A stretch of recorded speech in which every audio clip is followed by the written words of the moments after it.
Hi, and welcome to Ones and Tooze, FP's economics podcast. Every week we take a couple data points, use them to try to explain the world. I'm Cameron Abadi, FP's deputy editor, with you in Berlin, Germany. As always, Adam Tooze, FP's economics columnist and Columbia University professor, is with us in New York. Hi, Adam. Hi, Cam. So, before we get to our data point, and there will only be one data point this week, I wanted to share with listeners the good news that in the coming weeks we will be hosting two live events. The first will be in Berlin on Friday, October 27th. It'll be at the Hertie School. You can find information on getting tickets already in our show notes. There'll be a link there to a website at podfestberlin.com. And you probably should buy tickets already if you're interested in coming, because judging from last time, these tickets tend to go pretty quick. So check it out. We'd love to see you there again if you've already been at a show. If you've not been to a show, please join us. They tend to be fun, and this time, Adam promises that he'll be able to stick around to chat afterwards. So check the show notes to get those tickets. The second show will be happening in Washington, D.C. on Sunday, November 12th. We're still ironing out the details there, so the tickets aren't yet quite available, but they will be soon.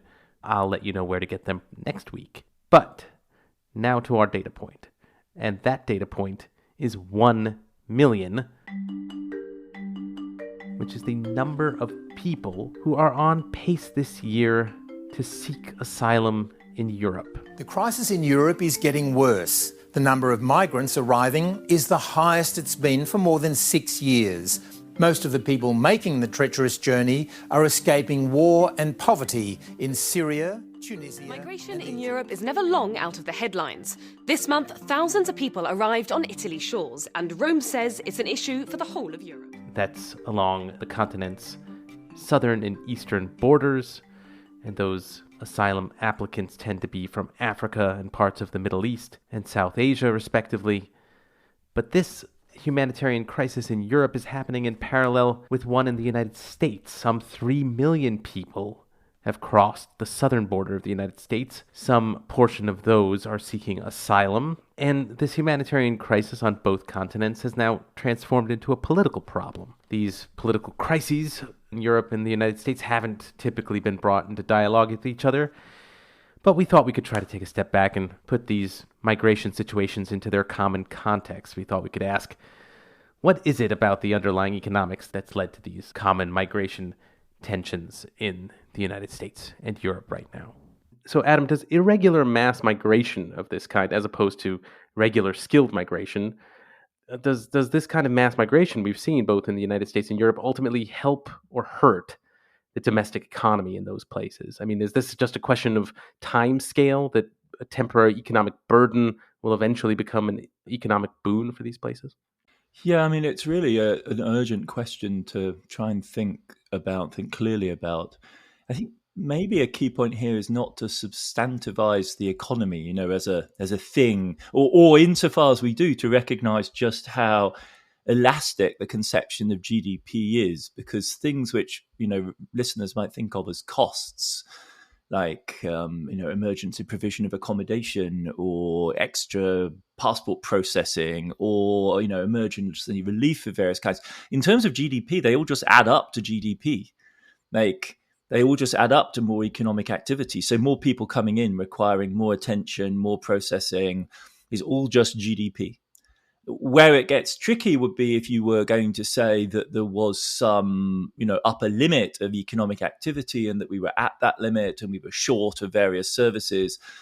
And then you could say, well, having to mobilize those services for migrants of different types meant that they didn't go to other functions, and maybe those other functions would in some way have been more productive. But otherwise, what that is just a sort of straight distributional issue. The question is not whether it's good for the economy or not, but whether it's good for particular people. And certainly in the case of informal, truly irregular migration, the evidence overwhelmingly is that the people who are worst affected by a big surge in additional irregular migration are other irregular migrants who are in the same pools of informal housing, informal work, self-employment that the new migrants are.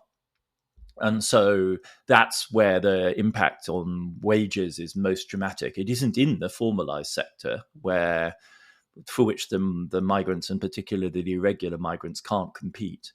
Another kind of way of looking at this is to think in terms of what is it the migrants are doing economically? Well, they are improving their circumstances almost by definition. That's why they come. So from the point of view of overall welfare, which is another way economists try and measure things being bad or good, right?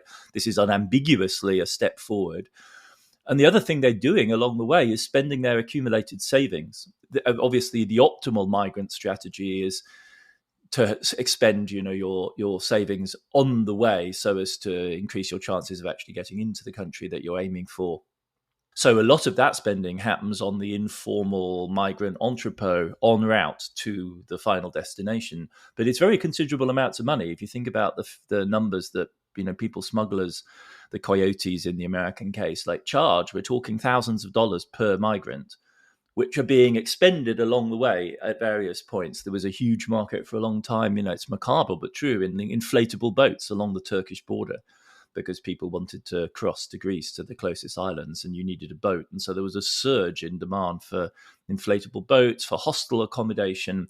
So the migrant economy, the migrant process itself, if you take this very super neutral vision of economic activity as just being anything that generates business in some form or other activity, it's a mobilizing process. You take people who are in relatively, often dramatically poor circumstances in dysfunctional economies, and they spend all of their accumulated savings to get to somewhere else where they are almost by definition better off and likely to be productive, more productively employed. And so it's very difficult from an economic point of view, from this kind of point of view, to kind of think about this in any other way other than as a net gain overall. I think if you have a more kind of ordered view of what the economy is, with a series of slots and a series of jobs and a series of appropriate qualifications for those jobs, then obviously irregular, unplanned mass migrations create disorder, they create reshuffling. In Europe right now, we're talking a lot about housing shortages in the healthcare, in the social services sector, in childcare. But then you've really got to ask yourself why those shortages are there in the first place, right? Rather than how do migrants cause the shortage. That's a kind of limited sum of supply thinking, which is characteristic of a certain rather orderly vision of economic activity. It's just it's itself a choice. If you organize activity like that, well, then you are going to get shortage phenomena, absolutely, and that those are problems that are appearing in many places in Europe. Notably, but that's an effect of the prior decision to regularize economic activity in a certain way, which makes it very difficult for migrants to be rapidly absorbed.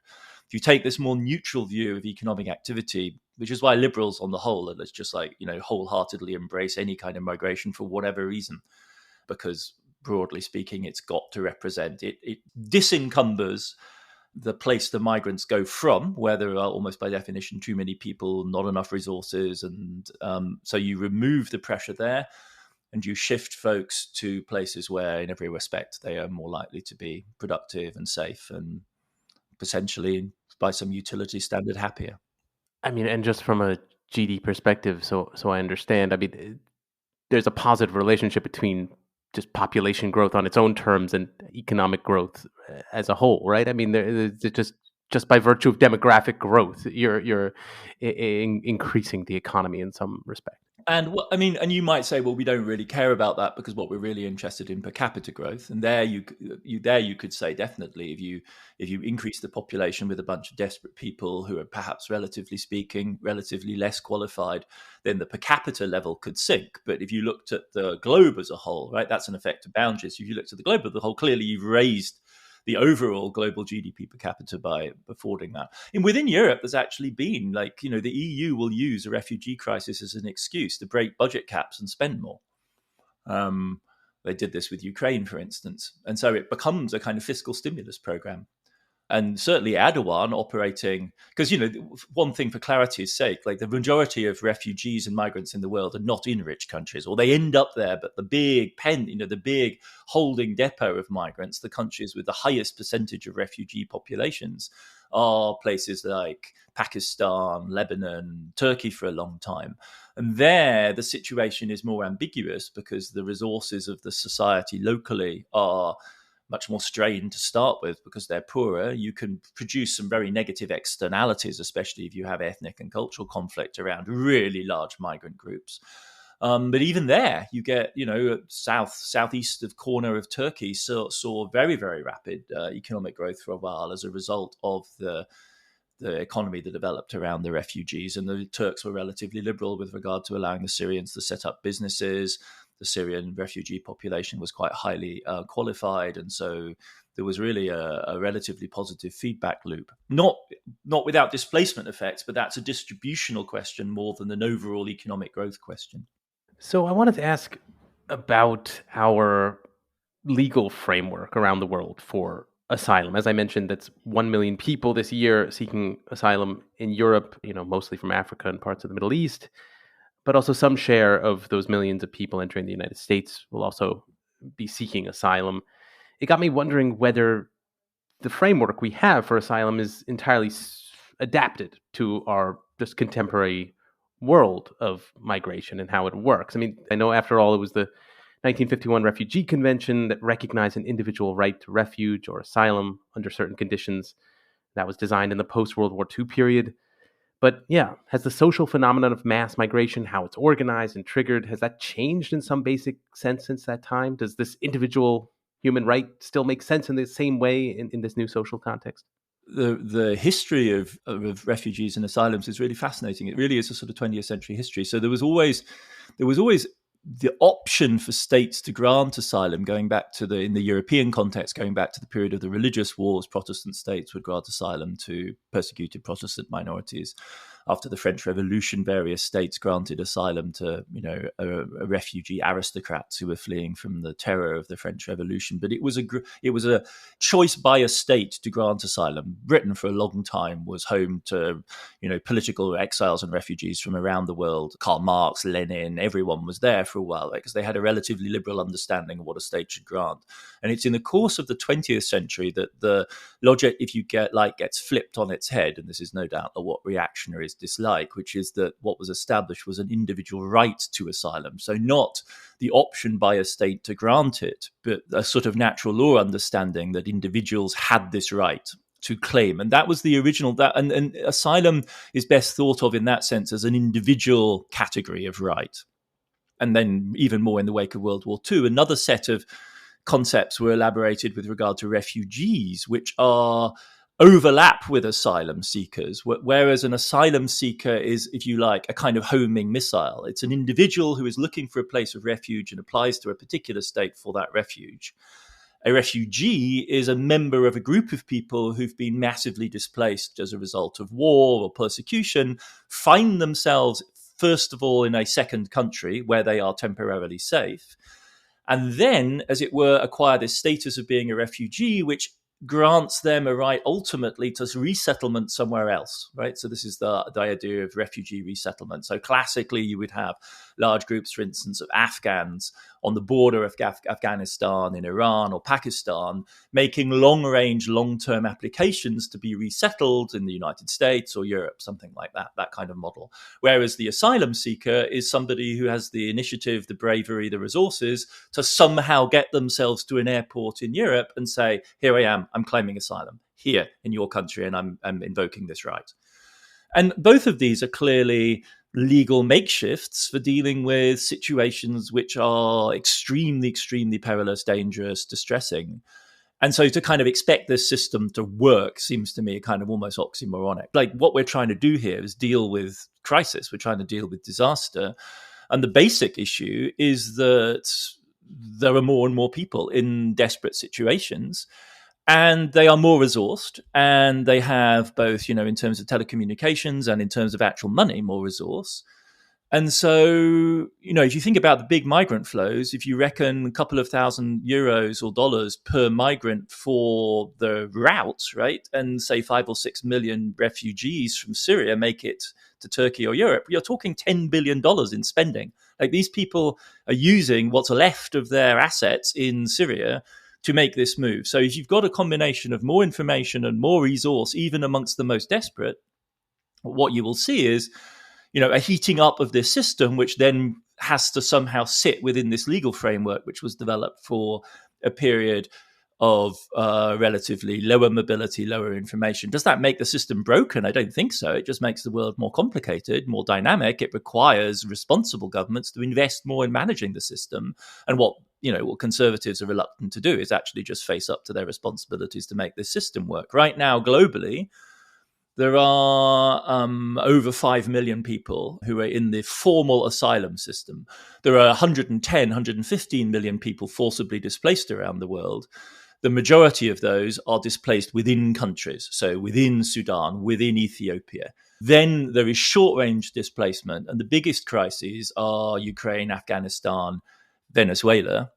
And those people overwhelmingly become asylum seekers or refugees or just displaced migrants in neighboring countries like Colombia or Turkey or Iran or in the Afghan case, for instance. So the kind of Western, hand-wringing European American discourse misrepresents the scale of the problem and misrepresents who, in fact, bears the biggest burden of dealing in a decent way with this flow. So I think the crucial question is simply, are we willing to put enough money into making what is inherently messy, inherently problematic, inherently painful process work in as humane a way as possible? And the answer is, I think it's broken because we let it be broken. It's just under-maintained, it's under-invested in. I mean, one aspect of this legal framework is also a distinction between economic migrants and refugees and asylants, basically victims of persecution. And I'm curious whether that distinction itself is entirely coherent, or perhaps ever was entirely coherent. I mean, at what point does economic suffering become a kind of persecution by one's political circumstances, basically? Well, precisely. I mean, I think it depends on how far. I think this is a categorical, moral, ethical, political sort of choice, right?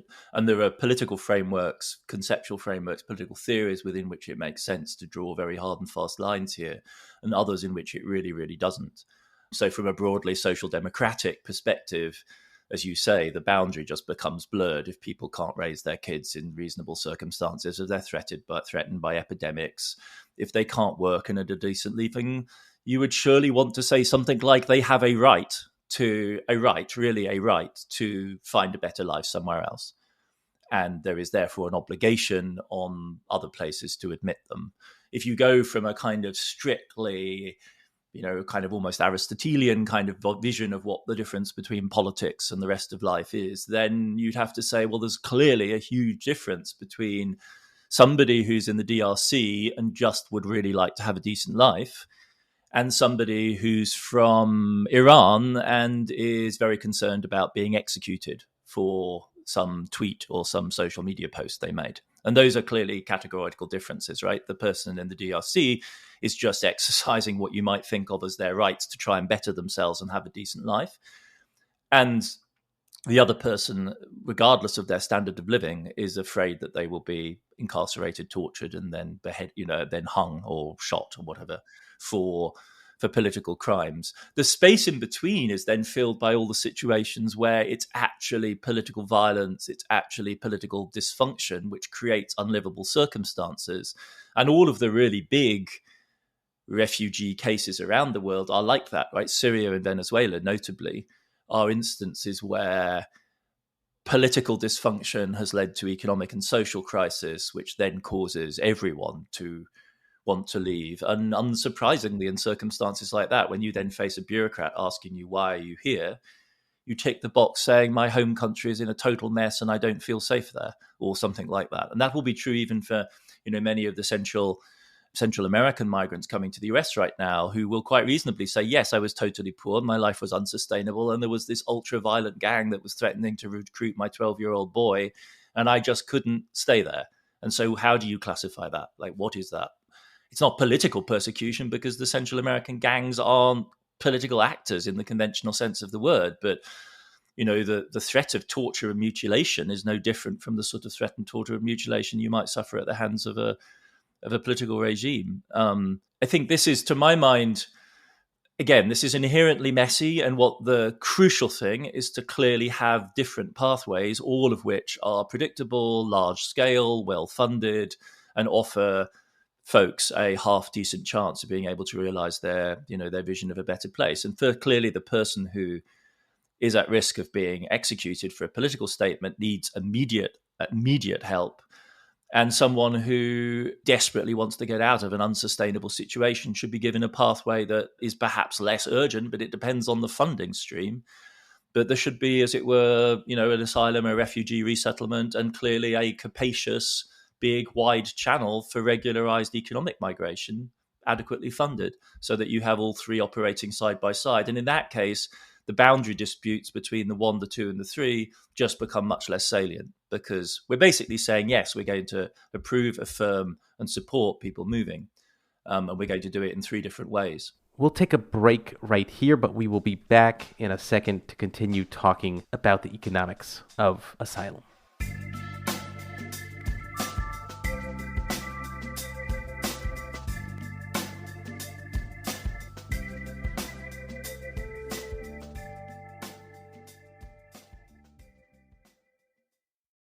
Okay, we are back. So the big topic here in Germany right now has been this question of pull factors. This has been raised by the opposition leader of the leader of the CDU party, Friedrich Merz, who has been arguing that Germany's social services and welfare provisions have been responsible for attracting the numbers of refugees and asylum applications that Germany's been having. And I'm wondering whether pull factors, in receiving countries across Europe and the United States really do make such a significant difference to the flows of migration that we're seeing. Or is the economic difference between Europe and the United States on one hand and the countries that migrants are departing from on the other, is that difference just so great as to make those kind of pull factors of the welfare services, et cetera, really just irrelevant?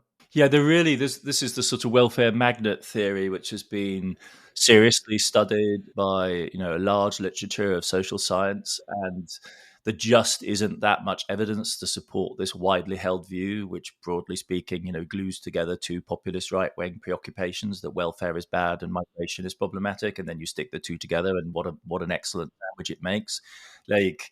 But there's just really very little evidence for this. The fundamental problem here is that Germany is clearly very attractive as a country to migrate to, and it has relatively, by no means excessively generous benefits. But it doesn't follow that the people migrate because it has generous benefits. It's much more likely that the same thing causes both. In other words, migrants are attracted to successful, rich, prosperous, safe places with other migrants. And Germany ticks all the boxes. And so that's why people migrate. And so for Germany to say, okay, for a right-wing politician in Germany to say, let's make our countries selectively less attractive by reducing the welfare provisions we offer, is profoundly perverse. It should be taken after all. I don't understand why. And Americans do at various moments, because in the end, they do understand themselves as a country of migrants, right? Celebrate the fact that they're attractive to folks from all over the world who would really quite like to live in the country. And so thinking of it in those terms is much more convincing. Technically speaking, it's quite difficult to do the quantitative social studies on this because there's so many confounding factors.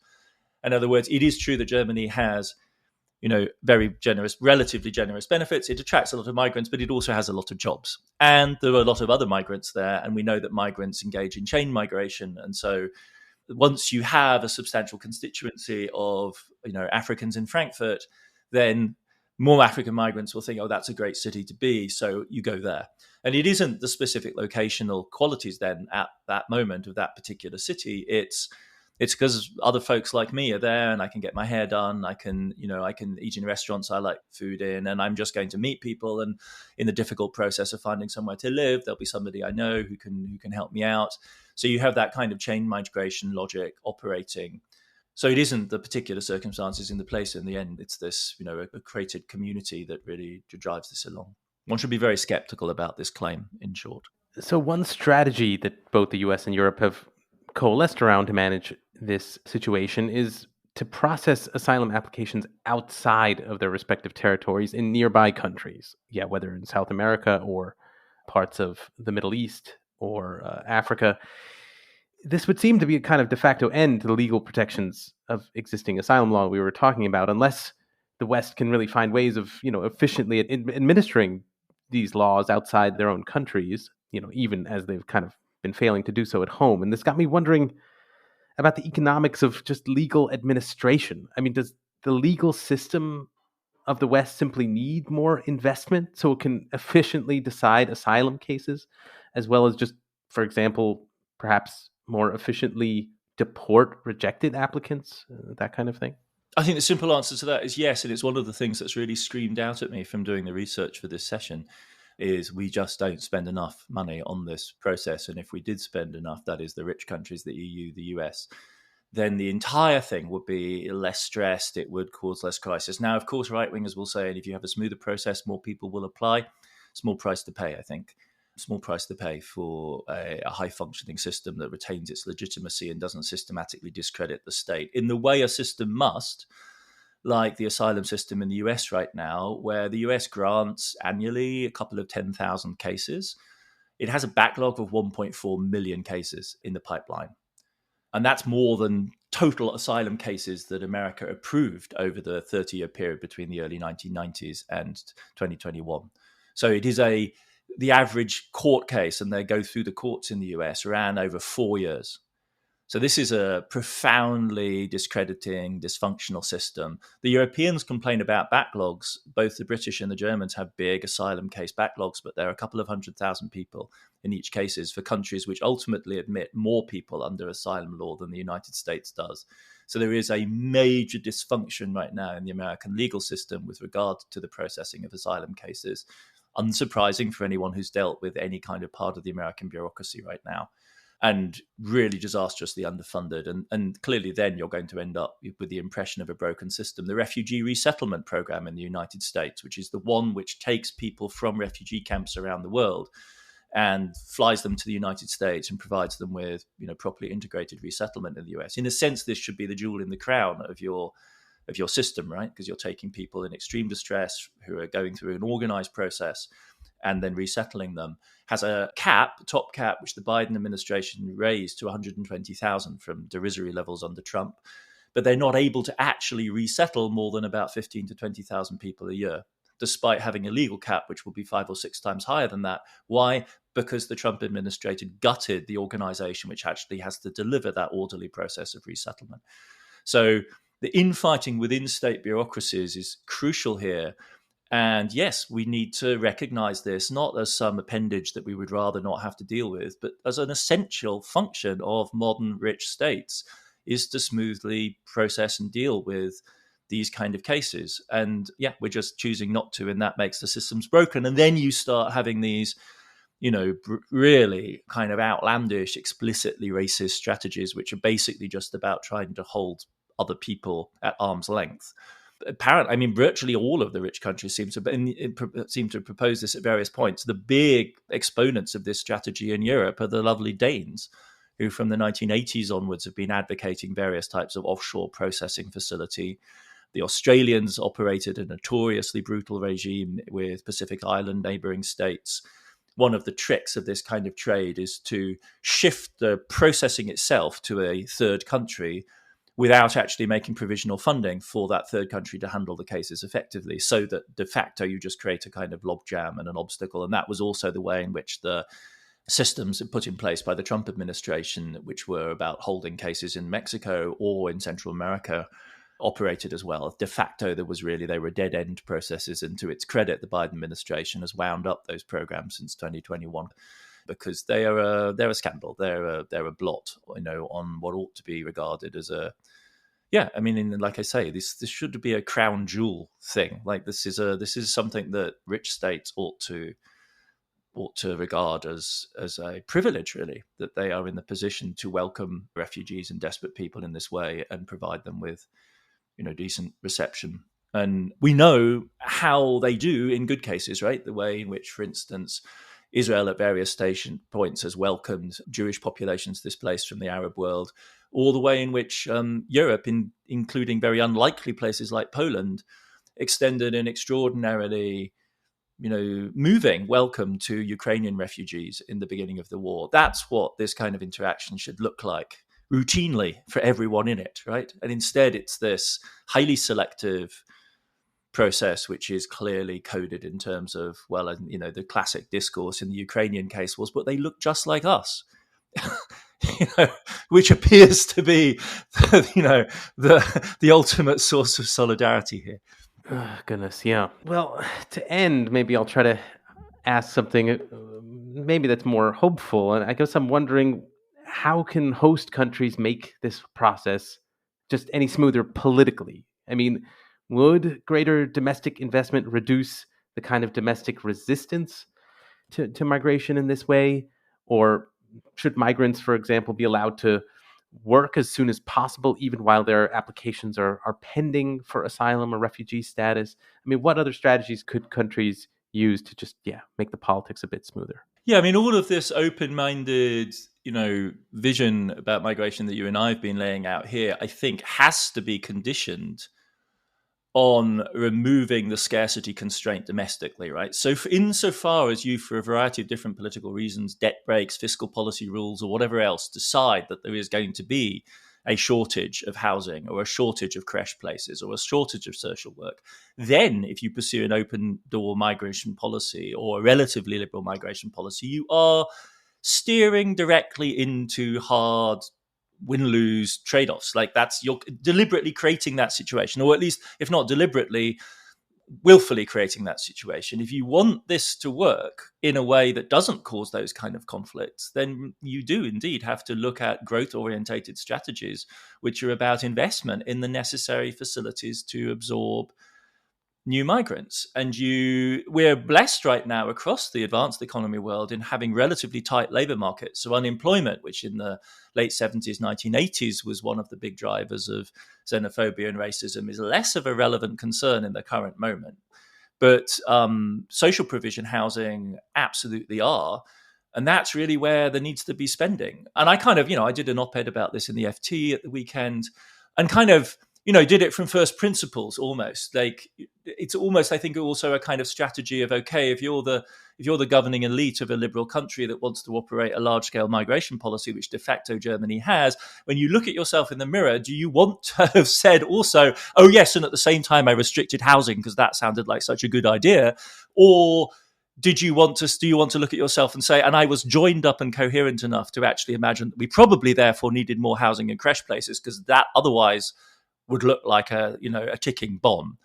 And then I was thinking, okay, so what's the evidence for this degree of trade-off? And I was just searching around for stories this morning, and there's this godforsaken place in Vorpommern, Mecklenburg, the village of Ufal, which became a scandal in Germany earlier in the year because there was actually a flat-out street demonstration with right-wing neo-Nazi protesters and fireworks and the whole works over the decision to locate a refugee center for 400 people in a village of 1,600. And then you dig into the details, and there are all these photos of people who've made lovely German laminated protest signs in which they literally say, we need more houses. Where are the creche places? Where is the doctor for our village? We are not protesting against these people per se, but have you provided us with the infrastructure necessary to accommodate them? And if you have not, what the hell are you doing? How can you increase the population of this small community, which is ill-served with infrastructure, by 25% without having provided those services? And so I kind of think case closed, right? Now, there may be neo-Nazis who just don't want African people, black people, Muslim migrants, but frankly, they're beyond the pale. Let's not even bother having the conversation with those folks. The conversation has got to be with the people who are able to articulate that demand, which is a completely reasonable demand. And that's where I think politics really needs to act, right? It has to act, and it needs to be seen to be acting to demonstrate that it actually understands the real trade-offs which are here, because it's all very well pontificating from a position of, huge privilege about how, societies can absorb large migrant flows, unless you're at the sharp end of the trade-offs which are generated by itself, unnecessary scarcity constraints. You've no idea what it actually feels like to have to live with those kind of constraints, which millions of people do in big migrant, societies like Germany now. So absolutely, I think this is an essential element of a responsible liberal policy or progressive policy on migration, is advocacy for, almost pro rata per capita for every person that comes, X tens of thousands of euros in investment in the following list of key things. Obviously, I'm, talking my book here as a Keynesian liberal. What we're basically saying is we kind of want an automatic stimulus program which is triggered by migrant flows.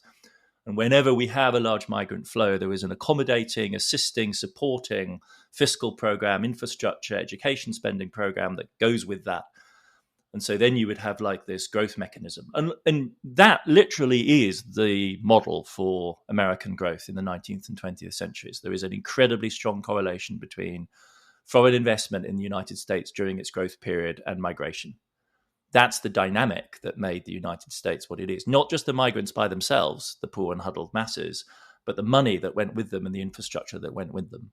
So yeah, it sounds like more of everything. Then more investment, more migrants, and then ultimately more economic growth for everyone. We'll see how that experiment works out here in Germany. I mean, as you pointed out in your article in the FT, by the way, it is also true that most of the kids these days in Germany are from migrant backgrounds. I mean, or practically half of them. In the cities, yeah. In the cities, over 60% are kids born with foreign passports or with one parent with a foreign passport. That's 28% for the whole population, over 60 for kids under 5 in big cities. Across the whole country, 40% of kids under 5. Yeah, I mean, and so what it will mean to be talking about a German in the not so distant future will be just a very different thing. The country's changing in real time. But we should end the conversation here for now. And tune in back next week for more info on our show in Washington. Ones and Tooze is written and edited by me, Cameron Abadi, along with Adam Tooze. It's produced by Claudia Tatey, Laura Rossbrow-Tellem, Rob Sachs, and Dan Efron. This show is made possible through the support of foreign policy readers. If you're interested in news and analysis from around the world, consider subscribing.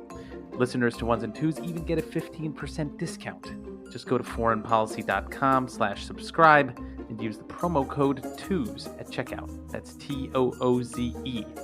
And listeners, as always, we love getting your feedback. You can leave voice messages on the Ones and Tooze homepage on foreignpolicy.com, or email us, podcast@foreignpolicy.com, or you can tweet us. That's @OnesandTwozePod.